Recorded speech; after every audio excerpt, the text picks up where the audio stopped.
us and the collaboration that we're going to have going forward. No better way to communicate to your audience. How do we grow strategically now that we've gotten the right path forward?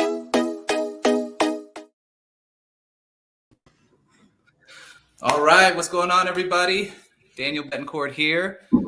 Todd is out of town this Monday, so we're here with a special guest, Don Sprenkel. How are you? Good, man. Good morning. Happy Monday. Yes, awesome. Good morning to you. So how are things going for you? How's the market? Right? That's an interesting question. So why do you ask? You know, there's a lot of panic, a lot of hysteria, a lot of like burying your head in the sand, a lot of all kinds of things. You know, people react to things in different ways. But, you know, Sure. Today the topic of this morning's episode is we're going to be talking about a shifting market. And we're going to be talking about, you know, strategies to, as real estate agents, real estate professionals, how we can get through a shifting market and succeed, set ourselves up to benefit from the shifting market, not just survive it, but benefit from the shifting market, and how to help our customers also benefit from the shifting market as much as possible. So, you know, step one is the market shifting? Or, you know, the first question we can ask is the market shifting? There's a lot of denial. And what does shifting mean? You know, so what are your thoughts on that? Yeah. So, I mean, I think a big part of that really in that is, you know, paying attention and being in the MLS on a daily basis, being in the market on a daily basis. Like even if you're at a point in your business right now where maybe you haven't gotten a lot of business going yet, or maybe things have slowed down a little bit from where your current business was, it's still important to know what's going on so you can speak intelligently about it. So, you know, if that makes sense. Yeah, that goes to being a student of the market. Well, always 100%. learning, but always know what's going on. Are you noticing a shift? In certain areas that right now, I think we got a big market, right? I mean, when you talk about the Orlando market, I mean, for me, at least personally, I look at that from anywhere from West Volusia all the way down to, you know, Kissimmee, Hunters Creek, all that. So that's kind of how I picture the Orlando market as a whole. Right. But if you start niching that down and filtering in different areas, I think in certain areas, yeah, we are starting to see a little bit of a shift. That seems to be the popular word right now, but a change. Is it still competitive? Are we still, you know, low on inventory comparatively speaking? Absolutely. So I think depending on, you know, where you're at, where you're located at, and depending on, you know, what I'm seeing is still in good neighborhoods and highly sought areas where the house looks good and it's priced appropriately, it's still competitive. Is it 20 offers? No, but it might be 3 or 4 offers.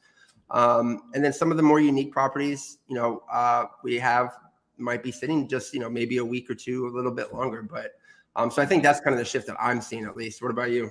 Yeah, well, some people, you know, when they talk about shift, some people will go extreme and think, you know, shift means crash or shift means bubble burst. And this market is so different from that 2008 market where there was that bubble burst.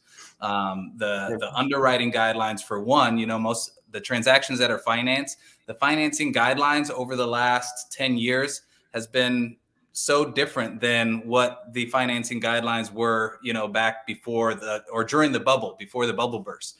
So almost everything, all of the loans that have been done over the last 10 years have been full doc loans. So if you're getting financing, you have to prove your income, you have to prove your job history. No one's just taking your word for it, like was happening you know, in 2005 and 6. So that adds a lot of stability right there. Interest rates right now, you know, it's no secret that interest rates are higher than they were a year ago or even 3 months ago. But at the same time, everyone was also sharing that, you know, 3 months ago or a year ago, those interest rates were like historically low, lower than ever, the closest to zero that we'll probably ever get. So it's natural for the interest rates to be higher than that at some point. You can't stay, lenders can't stay in business by loaning money, you know, at 2.5% for very long. So that was, you know, that was a temporary thing. If you were able to take advantage of it, awesome. But right now we're just getting back to more of a level market. The buyers had so much trouble over the last couple of years just getting homes that for a market to be healthy, buyers have to be able to get into homes. So right now, you know, the market's leveling off a little bit. It's not It hasn't, you know, gone completely in favor of the buyer. Right now, we're just going into a level market. It still favors the seller. It's still a You seller's just said market. the right word. It's just leveling, right? Exactly. It's back to a quote unquote normalization, because what we had the last couple of years was not a normal market by any means. So it's more of a normalizing. And me personally, I'm excited. If we're talking about like mindset and everything, like I'm excited for the opportunity that is presenting itself in terms of where the market looks like it's going with maybe that shift, right? And shifting a little bit back to normalization, because that means that we as agents, we have to make sure that we're even on top of it even more. We're staying educated, we're staying on top of things, and we're making sure that we're being a good advocate for our customers and the people that we're working with and our colleagues, because that right there, I think, is what's really going to separate like the people that are in this, as far as real estate agents, the people that are in this to make this a career and to do this and 100%, versus the people that might have been just kind of pretending and riding some of this good wave over the last couple of years. Right. Homes were pretty much selling themselves over the last couple of years. So now the experienced agents get to kind of highlight their skills. And even, like I said, we're still in a seller's market. So it's, like you were 100%. saying at the beginning, instead of having 20 offers, we might have 3 offers, but the homes are still selling, you know, for top dollar, historically speaking. So that's awesome. So today we're going to talk about some tips. And interestingly, there was a book written by Gary Keller and Jay Papasan years ago when the last, you know, during that market bubble burst. It was called Shift. And so they gave a lot of tips, and I was listening to that a few years ago. I was listening to it, and we weren't in a shift market. We weren't in a down market. We were in an up market, but it was really like eye-opening listening to this audiobook about, at the time, the market was crashing. And so you're listening to this audiobook, you know, 5 years later, when the market, well, not 5, maybe 8 years later, the market's improving. And it was highlighting the fact that when the market is good, a lot of agents take their eye off of the ball in terms of the money that they're spending on their business. You know, they're throwing money at all kinds of widgets and silver bullets and things like that. And then when the market shifts, you've got all this outlay. You're subscribed to all of these, you know, $50 a month, $100 a month, $200 a month, $500 a month marketing things. Yep. And you're not always utilizing them all. You know, it sounded good and the money was flowing in. So you just kind of took your eye off the ball in terms of managing your accounts. And so this is one of the tips in a shifting market for real estate agents. You want to manage your expenses right now. So take some people do the cut up your credit card once a year. So that way you get an email from all of the people that you're spending money with that you don't always remember that you're spending money with them. That's one strategy that some people do. They cut up their credit card once a year. Yeah. But manage keep a spreadsheet. It's huge. Yep. Yeah. Like if I think I keep a spreadsheet, Excel spreadsheet for business and for personal finances. And whether you do it on a monthly or weekly basis, me personally, like I can't usually go a month. It's usually like after a couple of weeks, but just keeping that up to date. So you can, it's really just, it comes down to tracking. Just like you want to track your phone calls, you want to track your conversations, you want to track your expenses, because you want to be able to inspect what you expect. Right. So you have some tips written down. Share one of them with us and we'll go back and forth a little bit.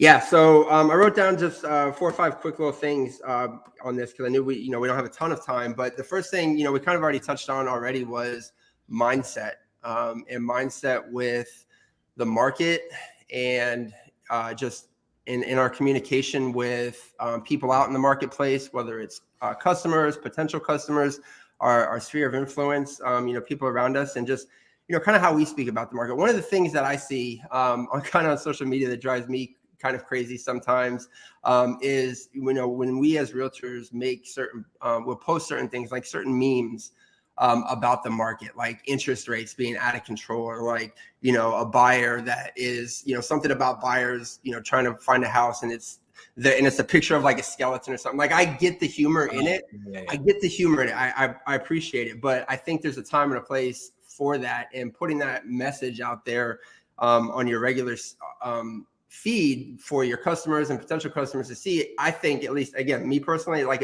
it almost puts you in a light of position where you don't look like the knowledge expert or the community expert. And that's not the message that like I want myself or my team to convey.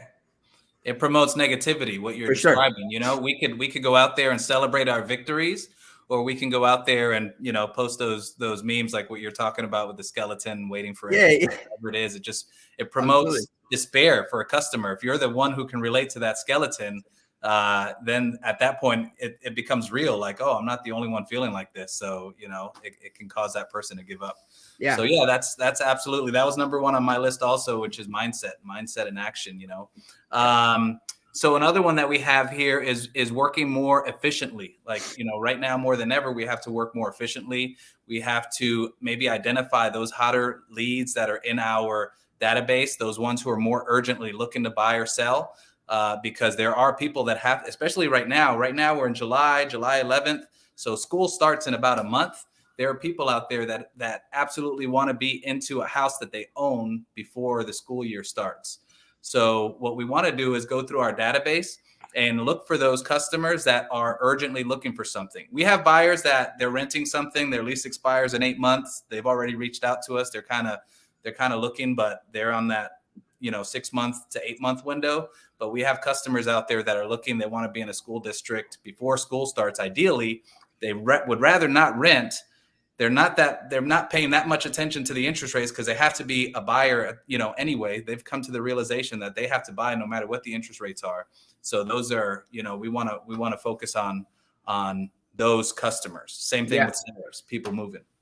Yeah, I think proactive is another good word that goes with as far as the efficiency and what you're talking about there, and being proactive for the families that we're working with, and because the market, you know, people have a lot of questions. People have concerns with the market, but also with inflation, the economy as a whole. And if we're working with, you know, especially home buyers right now, like I never want a home buyer to just start sending, if they're sending me homes all the time and I'm not like sending them anything and we're not having like a back and forth dialogue, then I feel like I'm not being proactive enough, you know. Because usually if I'm just waiting for them to send me homes, 9 times out of 10, then by the time I get the information on the house, we're already behind the 8 ball if I'm not seeing it first. So that goes back to, again, just getting into the MLS every day, knowing what's out there, seeing what is coming new onto the market. If you have people that are looking in certain areas, like are you on a daily basis seeing what else is out there, and, you know, being just proactive and looking at your options, you know, depending on their price point. Maybe you want to look, you know, maybe if it's just coming on the market and it's going to have a lot of competition, maybe they're not in a position where they can really compete with a lot of competition. But, you know, maybe there's some houses that initially came out overpriced and they've been on the market for 20, 30, 40 days. And there might be some negotiation there, and you might not have 10 other people, 5 other people, you know, whatever, vying for that house as well. Right. That's you know, just looking at the trends. There are homes now more than ever, not more than ever, but more than that has happened over the last couple of years where they're on the market for 30 days, 40 days, you know. 6 months ago, that wasn't happening. But right now you can find those listings. They're really nice houses, but the agent and the sellers wanted to push the envelope and reach for the stars, which is fine as long as you have a strategy. You know, you're not just kind of blindly doing it and just hoping and hoping. But there are those homes out there that are still on the market, you know, 30, 40, 60 days later. Those sellers usually are negotiable if the right buyer comes along. So paying attention, that goes back to, you know, just being analytical about the MLS like you're talking about. Something that I've been recommending to everybody is if you didn't work through the last market, through the last down market, if you didn't sell homes as a listing agent during a market that prices were going down, you have to set proper expectations for your sellers. So right now, some sellers are putting their homes on the market after hearing, you know, for the last year that there's 20 offers on every house. The home's going to sell in a couple of hours. They've got that, you know, the Apple meme, not the meme, but that video, that TikTok video with the Apple and paying overpriced for the Apple. Like they're seeing all these things. Yeah. And so they're expecting, hey, my neighbor sold for $550. I can go on the market for 580 and my home's going to sell in 6 minutes. So you have to be supportive, but you also have to be realistic and set proper expectations and say, hey, what I personally do is like, hey, I'm all for breaking records in the neighborhood. That's what I want to do. It makes me look good, puts as much money as possible in your pocket. If for some reason your home's not sold in a week, if for some reason we don't have, 10 showings in the first 7 days, we have to be prepared to adjust. And so when you're in the listing when you're in the listing appointment, you can't just feed that seller, all this hype without any kind of bit of reality. Well, Honesty. what if we don't? What if we don't get 17 offers within the first 3 days? What are we going to do? What if a week goes by and we have 2 showings? You have to set the expectations so that way, if it happens, if it doesn't happen, great. You get 10 offers, awesome. That's great. But when it doesn't happen, they see that you are educated. They see that you are experienced. They know, they're not fearful. They said, hey, Daniel and I spoke about this at the listing appointment, and this is happening. We already talked about what we're going to do as a next step to get sold. So when you go in there, it's going to make you seem more experienced, even if you've never had to do that before. It's just a skill that you have to hone. And also getting price adjustments. So, I don't like to call price adjustments drops or reductions or anything like that. I just call them adjustments or modifications. So some of that language, I feel like it makes it a little bit easier of a pill to swallow. 100%. And I tell sellers, hey, if it's $5,000, a $5,000 price adjustment isn't going to do it. If we were $5,000 off, we would have offers. Buyers. So $5,000 price adjustment isn't going to do it. We have to go in something stronger. We don't want to be chasing a down market. So yeah, absolutely. I think what you're talking about there is it comes setting proper expectations and just being honest and realistic with for sellers, for example, what to expect, because when you do have to come back to them and say, hey, we do have to make price adjustments because we're not getting the traffic that we expected. Like, it's not a surprise to them. And it's a much easier conversation to have with them. And it doesn't, and at that point, it doesn't reflect on you either, because you've been honest with them. You've set up proper expectations. I always tell people, like, I'll list the house, whatever price you want, but I'm always going to be honest with you what I think the realistic price is, because I'm not going to tell you a price that I think somebody wants to hear just so I can get it on the market. It's a waste of everybody's time. It's just not the way that I like to do things. And when it's done properly, the sellers will be calling and texting you and saying, hey, you said after a week, if we don't have 10 showings, this is what we have to do. So we're ready. Yeah. So that's an awesome feeling when you're the listing agent and your sellers are calling you and they remember what you talked about and they say, hey, we're there. Let's do it. Because sometimes when you meet a seller, they want to hold their hand, close to the vest, right? And they're like, oh, we're not in a rush. We have time to wait for the right.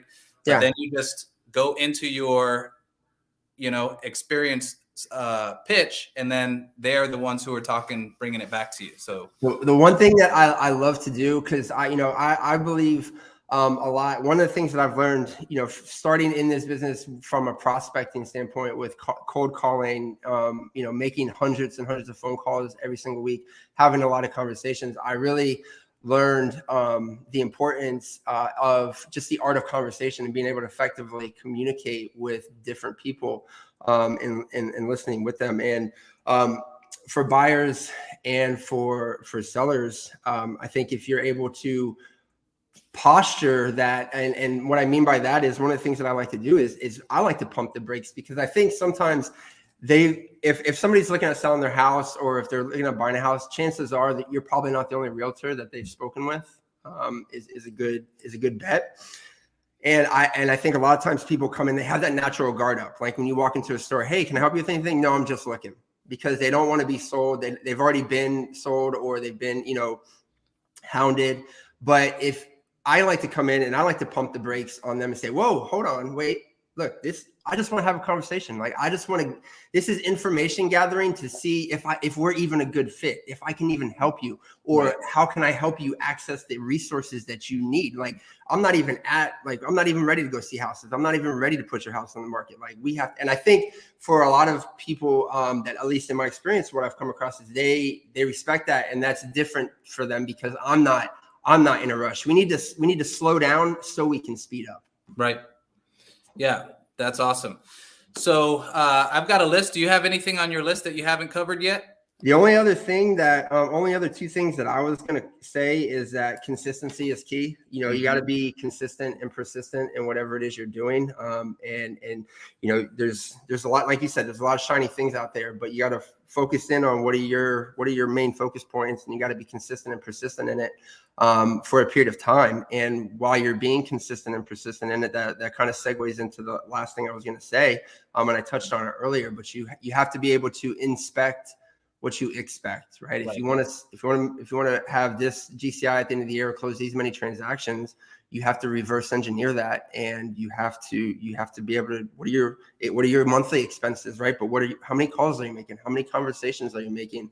How many appointments are you setting? Are you hitting these benchmarks? Right. Because that is going to allow you to actually scale your business, but predict your business, and not walk around every day with this feeling in the pit of your stomach. Like, where's my next deal coming from? Am I doing enough? Is what am I doing working? If you can't look at it and expect it, well, then you're never going to know. And you're always going to have that feeling. And I know because I had that feeling before. Right. Right. Yeah. Inspecting what you expect, knowing your numbers. Exactly. Like you said, you know that if you make X amount of calls, that's going to generate X amount of appointments. And based on your past history, X amount of appointments yields X amount of business. So You don't know that if you've never tracked your numbers, if you don't measure those lead measures and lag measures. So I'm just going to run through this list quickly from the book, The Shift.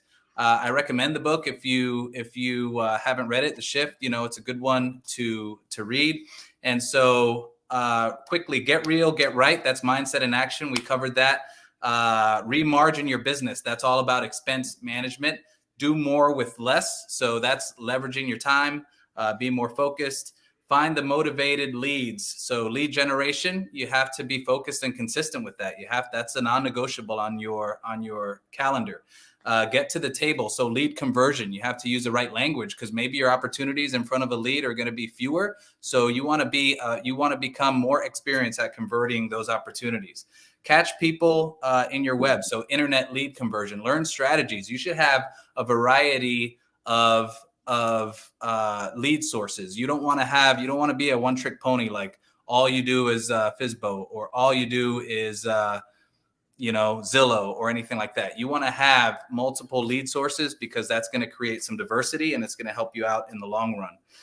You want to price ahead of the market. So pricing ahead of the market means you don't want to chase.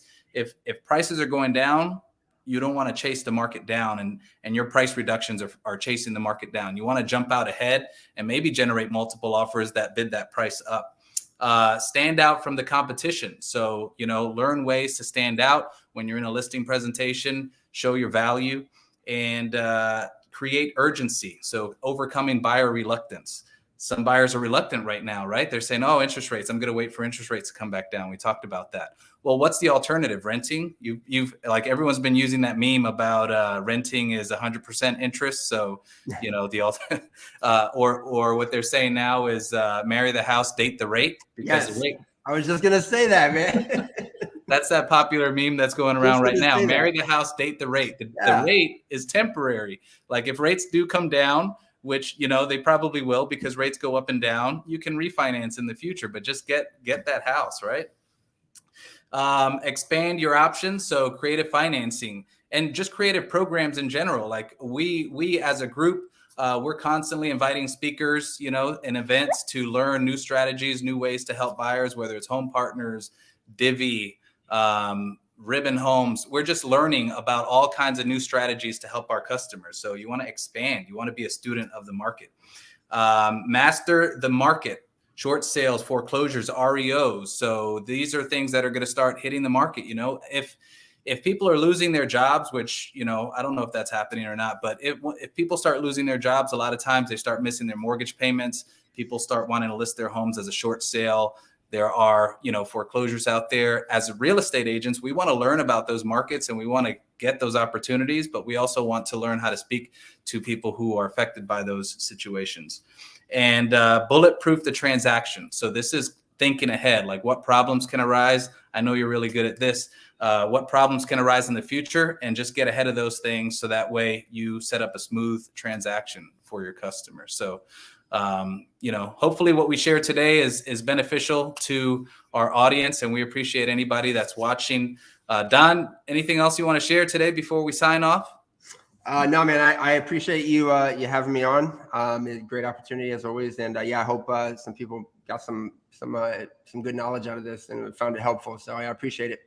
And if anyone has any questions or wants to chat with any of us about anything, we'd love to chat with you. If you have any questions about anything that we covered today or what we're doing out there in the real estate market, we're always happy. We're always happy to share. So thank you, Don, for coming on. Todd, hope to see you next week. And we're going to sign off. Take care, everybody. Man.